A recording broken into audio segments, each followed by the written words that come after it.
Hello everyone, welcome to another lecture on general medicine where I make a dreadful topic easy to learn. And for that, I shall be referring to the Mind Maps book on general medicine by MediStudyCo. This book contains every topic in detail and in pictorial format on which you can mark down the important points I am going to teach in this video. Every topic is covered in detail and in these pictures so that you do not have to go through boring bookish language.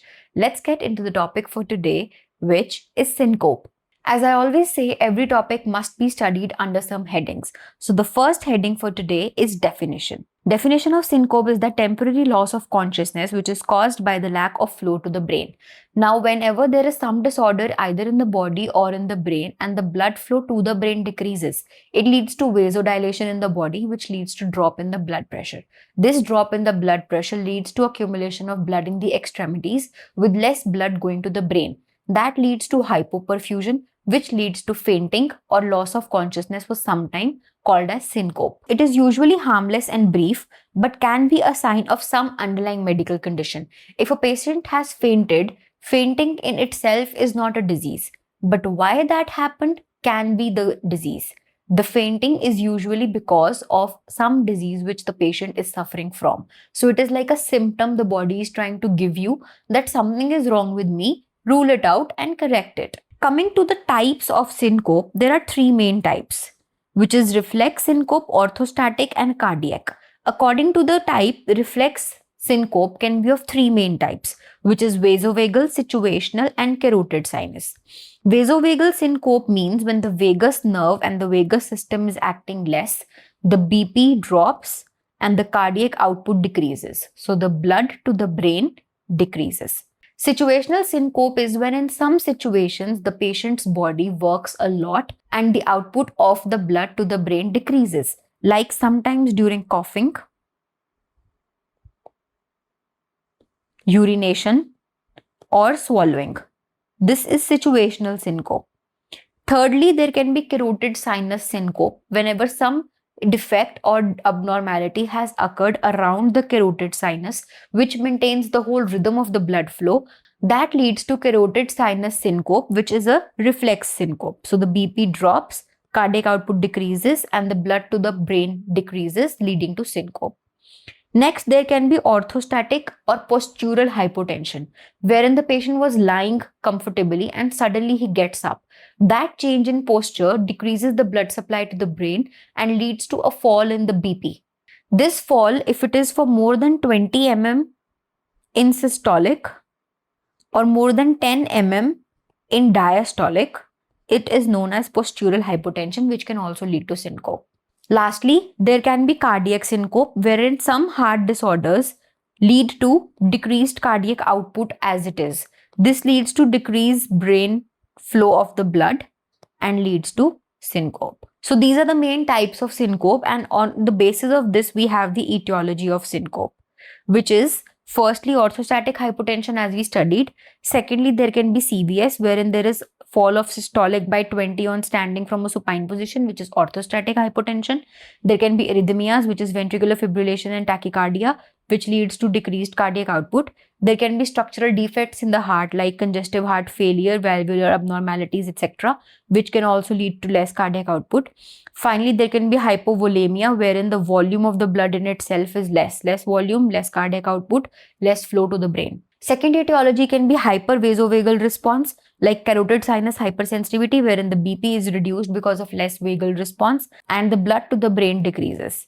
There can be severe blood loss due to trauma or due to menstruation in some patients, or internal bleeding happening because of ulcers, which can lead to severe blood loss, and loss of blood decreases overall blood quantity in the body. So less blood will reach the brain, leads to syncope. Next, there can be ANS neuropathy. So neuropathy means that autonomic nervous system is not functioning and it is responsible for the maintenance of adequate blood pressure. If neuropathy has occurred in the autonomic nervous system, the blood pressure will not be maintained. Therefore, low blood pressure will lead to low cardiac output, low pumping of the heart blood, and will lead to less blood in the brain, which leads to syncope. Example, defecation or coughing, which is situational. They cause hyperparasympathetic response, which causes severe bradycardia transiently. So So for 5, 10, 15 seconds, the bradycardia happens severely and leads to syncope. Then there can be some vasodilator drugs which dilate the blood vessels. So if this was the size of the blood vessel, it was carrying suppose 5 ml of blood. Now this size of blood vessel is also carrying 5 ml. So the flow and the speed of the blood will decrease. If the speed decreases, its extremity reach will decrease and it will not be able to go to the brain. So vasodilation also leads to syncope like calcium channel blockers and nitrates. So these are the main causes of the syncope happening, which is related to the type of syncope which occurs. Once we know the types and the classification, we need to know the pathophysiology of how does syncope happen. So as we know, any emotional or environmental trigger like prolonged standing, fasting, dehydration, looking at blood or needles, and having some fear situation can lead to activation of parasympathetic nervous system. These leads to a vasovagal reaction where there's bradycardia, which is less BP. There's vasodilation, which again leads to less BP, and the patient experiences loss of blood flow in peripheral blood vessels. This leads to drop in the blood pressure and reduction in the brain's oxygen supply because less blood means less oxygen. This leads to cerebral hypoperfusion, which is less perfusion of the brain tissue by oxygen because of less blood flow, and therefore leads to loss of consciousness and the situation of syncope. What will be the clinical features of a patient having syncope? There will be confusion and disorientation. Obviously, if a patient is fainting, he is not going to be aware about its surroundings. There will be dizziness, there will be sweating. Pallor, because the skin turns pale, because extremities are also not getting blood. There will be blurred vision, tinnitus, which is ringing sound in the ear, and muscular weakness. This is all because the extremities are not getting blood. The blood is being pumped to main organ, which is the heart or the liver, and it is not reaching the extremities like the fingers, hands, legs, and even the brain. This leads to the situation of syncope. After we know what is happening in syncope, we need to know how to diagnose it, how to differentially diagnose it from other diseases, and how to come to a confirmatory diagnosis for syncope. To differentially diagnose it, we differentiate it from stroke, seizure, subclavian steal syndrome, and vertebrobasilar insufficiency. So in seizure, there will be confusion, there will be jerky movements. That is how we can differentiate very easily. For subclavian steal syndrome, some stenosis is going to be present in the subclavian vessels, which is leading to a less supply of the blood throughout the body. Vertebrobasilar insufficiency means the brain has its own supply, which is the vertebrobasilar system of the blood vessels. If there is insufficiency in that, it means the heart is fine, the body is fine, the blood into the brain is not being taken by the vertebrobasilar blood vessels. So these need to be diagnosed and they need to be differentiated from the cause of syncope.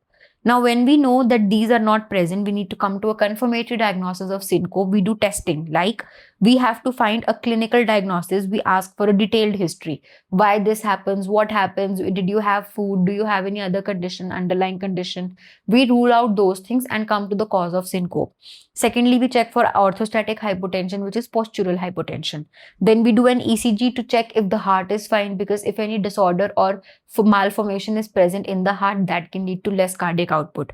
Then we do imaging studies and other tests to rule out the vascular causes, like which vessel is involved, which vessel is getting obstructed, that the blood is not reaching the brain. So these diagnoses will be carried out, which run around the diagnosis for heart and as well for brain, also for the blood vessels which connect these two. Once we note that the situation is of syncope, we treat the patient. The first treatment is to lie the patient down with legs raised, because if the legs will raised at a level above the head, the blood is going to fall back towards the heart and will be pumped more to the brain. That will lead to revival of the patient. We give intravenous fluids so that the patient doesn't go into dehydration, because if fluids are high, then the blood pressure can also be restored. Then we give vasoconstrictions in cases of hypotension, and we treat arrhythmias or any cardiac problems, because that can be an underlying cause for the occurrence of syncope. For cases of orthostatic or postural hypotension, we increase the salt intake and we increase the fluid intake, because this restores the electrolyte balance of the body, thereby leading to the adequate blood pressure and pumping action of the heart. And this leads to better heart action and the blood reaches the brain. So this is how we can diagnose the occurrence of a syncope, and we start for the topic from definition, etiology, differential diagnosis, treatment, clinical features, and pathophysiology. Whenever you're reading any topic, it's mandatory. Consider it mandatory to solve a question after the topic has been studied by you. For example, you watch this video, just go to our app by MediStudy Go, log into it for free, and you can solve so many flashcards and MCQ questions over there for this topic. For example, I'm going to give you a sample flashcard over here. What is the most common type of syncope in dental clinic? So the most common type shall be vasovagal, wherein the vagus nerve system is not going to function and the BP is going to drop and the patient is going to have syncope. This happens mainly because of fear and anxiety for the dental treatment. So you can solve so many such flashcards on the app. Also, if you want to solve an MCQ, if you're preparing for NEET, MCQs form a key part of a preparation. So a patient becomes pale, sweaty, and loses consciousness during extraction. The first step is, so the patient usually has fear and anxiety for surgical treatments like extraction. It is very common to experience syncope during such treatment protocols being performed. So what is the first step? You give insulin, you place the patient in supine position, start CPR or give antibiotics. Antibiotics is never going to be the option. CPR is not going to be an option because mostly the patient is going to be breathing and having pulse. This is only when the pulse and the breathing is not there. You cannot give insulin right now because you don't know what is the cause. So the first option is to place the patient in supine position with legs elevated, because that is going to increase the flow of the blood towards the heart and the brain. You can solve many more flashcards and MCQs like this on our app by MediStudy Go. And that is going to give you resources like notes, mind maps, videos, flashcards, and MCQs, which you can learn, solve, and you can even create your own flashcard in the app. You're studying a topic and you think that a very important question can be curated from this topic. Instead of writing it down, just create a flashcard right over there. And whenever you're coming back to the app for revision, just solve those flashcards, tick, tick, tick, and you'll know the answers when you flip the flashcard over. And if you'd like more such videos on general medicine or other topics of BDS, do subscribe this channel by MediStudy Go and like this video while you're at it. Also, if you have any doubt, feel free to drop a comment below this video and we'll reach out to you. If you have any query on how to get the book or install the app, do reach out to us via the website and the contacts given over here. I hope you liked this video, and if you did, keep watching, and thank you for watching this video.